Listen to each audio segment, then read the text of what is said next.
अस्सलाम वालेकुम guys, welcome to clinch conception with फमा। कैसे हैं आप सब लोग? अगर आपने इस चैनल को सब्सक्राइब नहीं किया तो सबसे पहले सब्सक्राइब कर लें, और अगर आपने जो है 10 golden rule of English grammar का पार्ट 1 नहीं देखा तो आप जाके डिस्क्रिप्शन में से पहले वो वीडियो देखें, ताकि एक जो है चेन ऑफ कॉन्सेप्ट जो है वो कंटिन्यूटी और बरकरार रहे। ठीक है जी।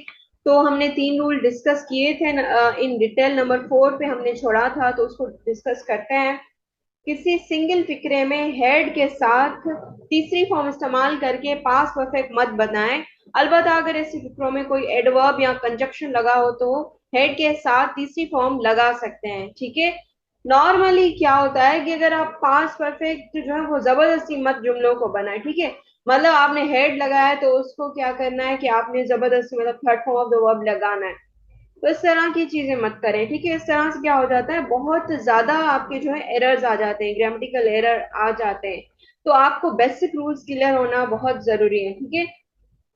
तो अगर आप हेड लगा रहे हैं तो उसके साथ अनटिल एंड अनलेस कोई एडवर्ब या कंजक्शन नहीं लगा तो third form of the verb मत लगाएं। लेकिन कोई एडवर्ब या कंजक्शन लगा है तो third form of the verb लगाएंगे आप। ठीक है जी। एडवर्ब की एग्जांपल देख लेते हैं। ठीक है। नेवर कभी भी नहीं, एवर बिफोर इससे पहले, ऑलरेडी पहले ही, सेल्डम कभी, टिल तक। तो ये अगर सेंटेंस है he had gone to Lahore, ठीक है, ये एडवर्ब के बगैर है। अगर हमने ही हैड के बाद जो है गो, वैन और गोन मतलब थर्ड फॉर्म ऑफ वर्ब लगा दिया तो सेंटेंस है इनकरेक्ट। उसी को अगर हम जो है वो पास्ट सिंपल में रखते हैं, पास्ट इंडेफिनिट में रखते हैं, he went to लाहौर, तो that is more appropriate and the sentence is correct। लेकिन अगर हम हेड भी लगा रहे हैं और थर्ड फॉर्म द वर्ब भी लगा रहे हैं तो हमें कोई कंजक्शन या एडवर्ब यूज करना है। यही रूल हमने डिस्कस किया था ना। तो इसकी एग्जांपल हमारे पास है, he had already gone to Lahore.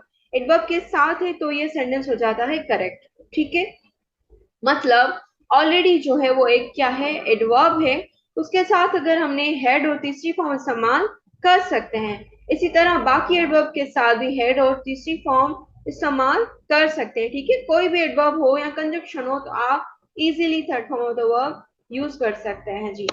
Number 5 rule को देखते हैं। अगर किसी फिक्रे में हेल्पिंग वर्ब 2 या 3 अल्फाज पर मुश्तमिल हो, उसका मनफी मनफी मतलब नेगेटिव बनाने के लिए पहले लफ्ज के बाद नोट लगाएं, और सवालिया फिक्रा बनाने वक्त पहले लफ्ज फाइल से पहले लगाएंगे। ठीक है जी। तो अल्फाज से ज्यादा पर मुश्तमिल हेल्पिंग वर्ब्स कौन से होते हैं? दो अल्फाज या उससे ज्यादा पर मुश्तमिल हेल्पिंग वर्ब्स हैं has been, have been, had been, would have, should have, might have. इस रूल को समझने के लिए आपको रूल नंबर 1 क्लियर होना जरूरी है। अगर आपने नहीं देखा तो आप प्लीज जाके पहले उसको देखें, ताकि आपको ये रूल ज्यादा क्लियर हो सके। ठीक है। तो अगर हम वैसे क्या करते हैं, ये बात तो क्लियर है कि हम क्या करते हैं, हैव और हैज को कहाँ कहाँ पे यूज करते हैं। अगर आपको नहीं क्लियर तो मैं आपको रिकॉल करवा देती हूँ कि हैज जो है हम यूज करते हैं ही, शी, इट और थर्ड पर्सन सिंगुलर के साथ। ठीक है जी।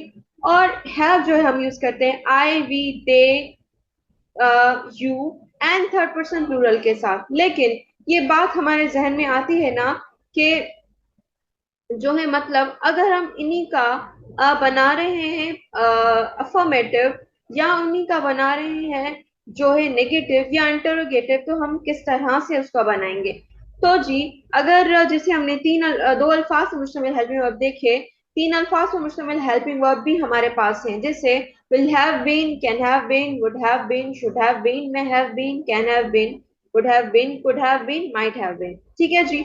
तो अगर हम उसी का मतलब बना रहे हैं अफर्मेटिव सेंटेंस, पॉजिटिव सेंटेंस, जैसे कि हैज बीन, विल हैव या शल हैव, इस तरह के हेल्पिंग वर्ब यूज करके सेंटेंस बना रहे हैं, अफर्मेटिव सेंटेंस बना रहे हैं, तो उसी का नेगेटिव बनाते वक्त हमें ये रूल जहन में होना चाहिए कि हैज नॉट बीन यूज करेंगे हम। मतलब हैज और बीन के बीच में नॉट आएगा, विल और हैव के बीच में नॉट आएगा, शल और हैव। ठीक है।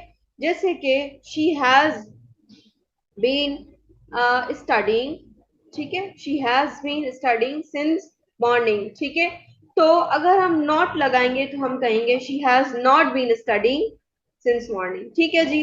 तो दैट मीन्स कि अगर हम उसी का फिर अगर हम बना रहे हैं इंटरोगेटिव सवालिया जुमला, तो मतलब अफर्मेटिव में अगर हम हैज बीन यूज करें तो क्वेश्चन मार्क वाला सेंटेंस जिसे हम इंटरोगेटिव सेंटेंस या सवालिया जुमला कहते हैं, उसके लिए हमें हैज के बाद जो है वो हमें नाउन या प्रोनाउन यूज करना, देन बीन यूज करना, ठीक है। जैसे कि मैंने एक एग्जांपल दिया आपको, उसी का अगर हम इंटरोगेटिव बनाते हैं, जैसे कि मैं ये बोलूं कि has she been studying since morning, तो ये सेंटेंस करेक्ट हो जाएगा, ठीक है। और इसी तरह से फिर अगर हम विल हैव बीन का सेंटेंस बना रहे हैं या विल ही हैव बीन, उसमें हम इस तरह से यूज करेंगे। अगर हम शल हैव बीन अफर्मेटिव में यूज कर रहे हैं तो उसी का जो है वो सवालिया जुमला इंटरोगेटिव सेंटेंस बनाने के लिए हमें शल आई हैव बीन यूज करना पड़ेगा, ठीक है जी। क्लियर? रूल नंबर 5 तक क्लियर है आप लोगों को? अगर कोई क्वेरी है तो आप कमेंट में मुझसे पूछ सकते हैं, फिर मैं नेक्स्ट वीडियो में आपकी वो क्वेरी एड्रेस कर दूंगी। तो जी guys, let's move towards rule number 6।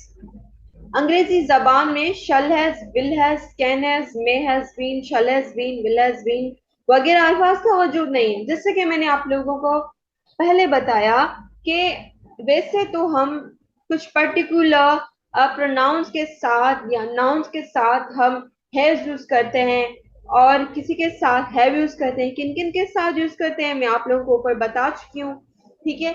तो एक ये चीज आपके माइंड में आती होगी ना कि अगर हम विल हैव का सेंटेंस बना रहे हैं तो विल हैव के विल हैव क्या हमें फिर जिनके साथ हमें हैज यूज करना करना होता है, जैसे कि ही, शी, इट या थर्ड पर्सन सिंगुलर, तो उनके साथ क्या हम विल हैज यूज करेंगे? तो बिल्कुल भी नहीं यूज करेंगे आप, ठीक है जी। ये मैं पहले आपको बता चुकी हूँ, ये रूल आप हमेशा अपने जहन में बिठा ले। Shall has, will has, can has, may has, shall has, will has been, shall has been, ठीक है। इस तरह के जुमले का कोई वजूद नहीं है, ठीक है। आप लोगों को विल हैव बीन, ठीक है, हैव के साथ आपको यूज करना है, हैज के साथ आप नहीं यूज करेंगे, ठीक है। तमाम फाइलों के साथ will have been, may have been या शल हैव बीन वगैरह लगाएं, सही है? क्लियर?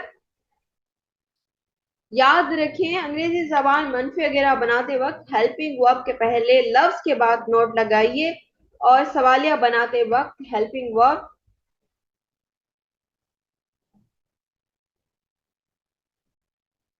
हेल्पिंग वर्ब के पहले लव्स को फाइल से पहले लगा दें, ठीक है जी।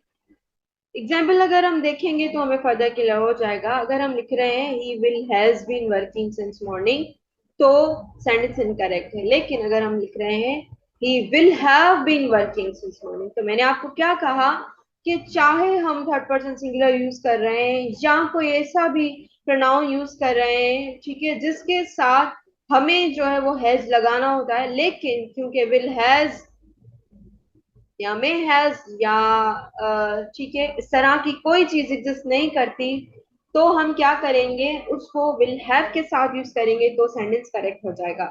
सेकेंड सेंटेंस को देख लेते हैं। It may has been raining since last night, sentence is incorrect.